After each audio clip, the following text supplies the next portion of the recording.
উত্তর দিতে হবে যে আওয়ামী লীগের নেতাকর্মী, ছাত্রলীগের নেতাকর্মী, যুবলীগের নেতাকর্মীদেরকে বের হওয়ার জন্য কে বাধা দিয়েছিল?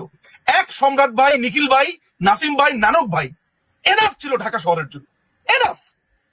এক সম্রাট ভাই যদি ঠিকভাবে নামতে পারতো, বা ময়মনসিংহের বাবেল ভাই যদি নামতে পারতো, আমাদের শান্ত ভাই, মহিতুর রহমান শান্ত, এই পাঁচটা লোক নামতে পারলে, একটা সাইড দিয়ে আপনার জাহাঙ্গীর ভাইকে যদি তিনি নামতে পারতেন, একটা লোকের সাহস থাকতো এই ঢাকাতে গ্যাঞ্জাম করার। এই বাবেল ভাই, জাহাঙ্গীর ভাই, নানক ভাই, নাসিম ভাই, তারপরে হচ্ছে নিখিল ভাই, তারপরে এদেরকে কে আটকালো?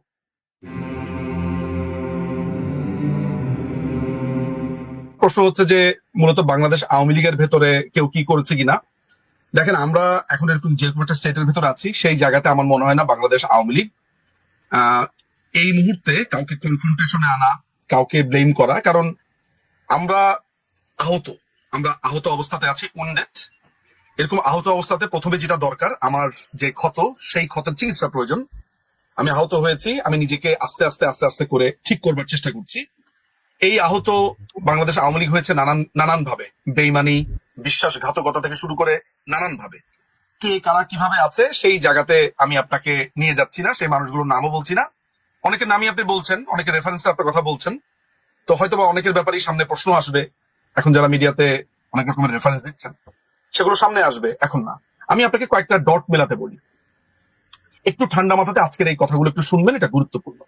প্রথম কথা হচ্ছে, 2018 সালে যেই কোটার সমস্যাটা শেষ হয়ে গেছে, এটা 2021 সালে যেই ছেলেটি রিড করলো, সেই ছেলেটি কি? ওহিদুল ইসলাম তুষার। আচ্ছা, 2021 সালে সে রিডটা করলো, 21, 22, 23, 24, 3 বছর, 3.5 বছর, 4 বছর কোনো সারা শব্দ নাই সেই রিটের। 23শে জুন যখন ওয়াকার, জঙ্গি সর্দার ওয়াকার যখন সেনাবাহিনীর প্রধান হলো, তার পরের দিন রায়টা দিতে হলো কেন? যে রায় দিল জাস্টিস আপনার খিজির হায়াত খান এবং কামরুল কাদের, তারা কারা? তারা কি সাম্প্রতিক সময় আমেরিকাতে গেছিল, বা আমেরিকান কোন প্রোগ্রামে তারা অ্যাটেন্ড করেছিল? তাহলে কয়টা ক্যারেক্টারের কথা বললাম?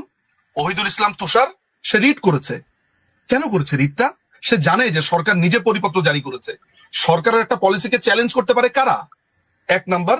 2 নাম্বার হচ্ছে বিচারপতি কারা যারা রায় দিয়েছে, 2 নাম্বার। 3 নাম্বার, ওয়াকার সাহেব যখন সেনাপ্রধান হন, তখন অনেকেই বলে যে মাননীয় প্রধানমন্ত্রী করেছেন, মাননীয় প্রধানমন্ত্রী, মানে সমস্ত দোষ এই মানুষটার উপরে।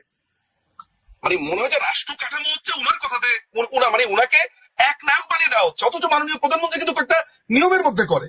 কেউ কোনো যদি মানে মাননীয় প্রধানমন্ত্রীর কাছে কি কেউ যদি বলে যে এরকম আমি শুনেছি জমি জমার সমস্যা নিয়ে গেছে, মাননীয় প্রধানমন্ত্রী নিজে বলেছে যে এটা তো আইনি ব্যাপার।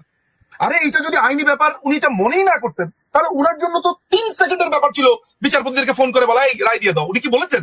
তাহলে কি কেউ কি নিজের পায়ে নিজে কুড়াল মারবে বা নিজেকে নিজে বিপদে ফেলবে? মানে সেলফ ইনক্রিমিনেট করবে নাকি কেউ? বাংলাদেশের মানুষের যে ভাবনার স্তর, এটা ভয়াবহ, যে প্রধানমন্ত্রী সবকিছু করতে পারবে, কিন্তু প্রধানমন্ত্রী যে সবকিছু করতে চান না, আইনের বাইরে গিয়ে, এইটা কেউ বিশ্বাস করতে চায় না।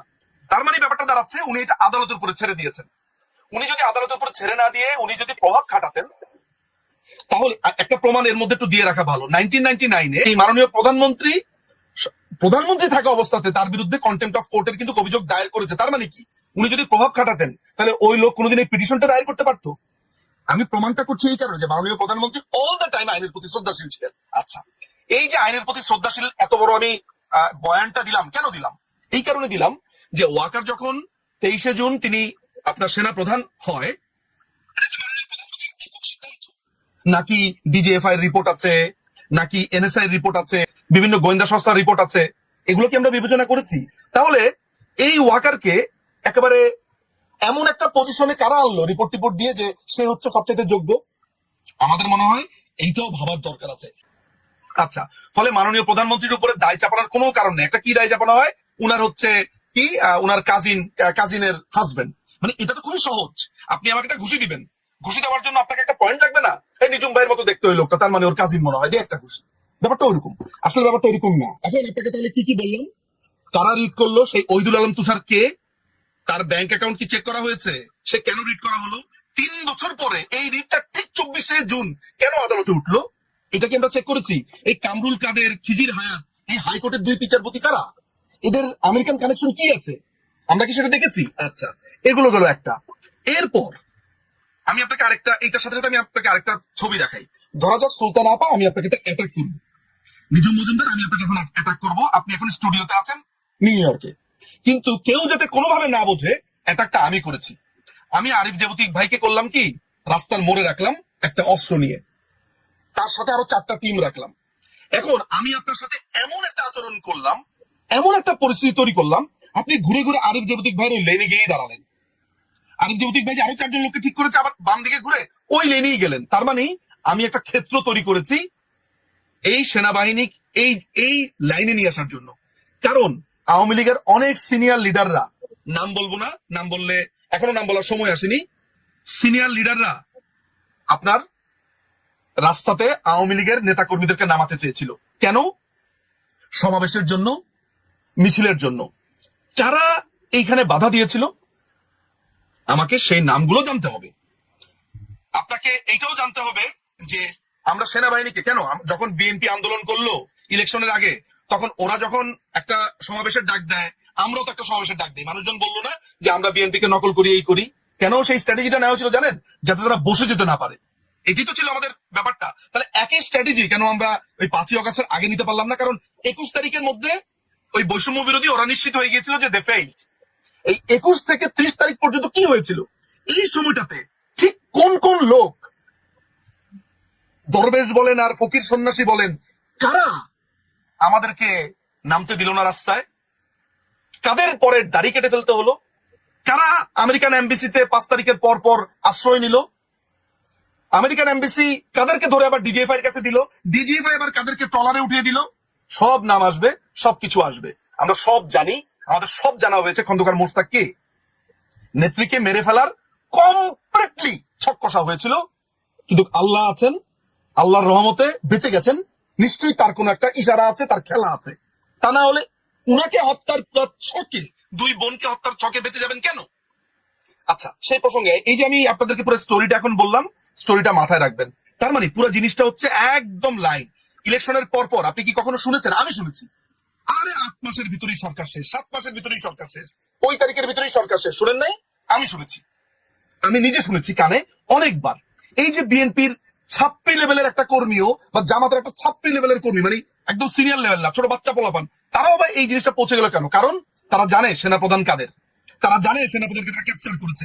কিন্তু আমাদের ডিজিএফআই কি করলো? ডিজিএফআই, আমাদের এনএসআই কি করেছে? কে ছিল এনএসআই চিফ? এসব সমস্ত প্রশ্ন ডিজিএফআই হয়তো ট্রাই করেছে, হ্যাঁ করেছে। আমি মনে করি না যে সবাইকে বলি পাঠা বাড়ানোর প্রয়োজন, কিন্তু ডিজিএফআই এর ভেতরে এমন কোন জুনিয়র লেভেলের কর্মকর্তা ছিল কিনা যারা লিক করেছে নানান ধরনের ঘটনা? ডিজিএফআই তো অনেকগুলো শাখা আছে, 14টার মতো শাখা আছে, পলিটিক্যাল ব্যুরো আছে, তাদের আপনার অ্যান্টি টেরর ব্যুরো আছে। এইসব জায়গাতে কারা বসেছিল? ছোট ছোট পকেট জায়গাগুলোতে লেফটেন্যান্ট কর্নেল, মেজর, ক্যাপ্টেন, কারা কারা ছিল? কার এডিসি কে, কার পিএস কে, কে কে তথ্যগুলো পাচার করতো? এগুলোও মনে হয় আমাদের তদন্ত করতে হবে। ভবিষ্যতে প্রত্যেকেই কাঠগড়াতে দাঁড়াবে।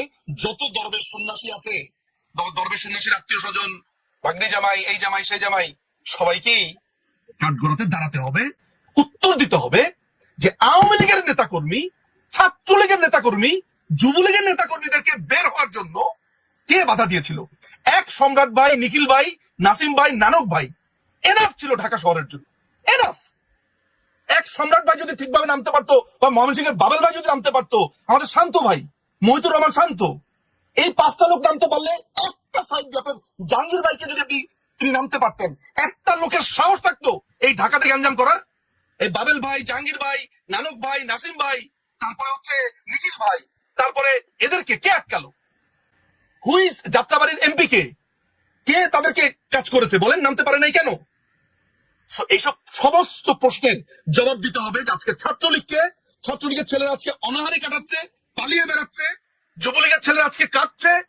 সমস্ত কিছু জবাব দিতে হবে যে আমাদের নেতাকর্মীদেরকে এই অবস্থাতে কারা আনলো, কারা ছাত্রলীগের ছেলেপেলেদের কাছে বললো যে এরা সন্ত্রাসী, এই করলো, অথচ ছাত্রলীগের আগে সবার আগে অ্যাটাক হয়েছে। সুতরাং প্রত্যেকটা জবাব আমরা আওয়ামী লীগের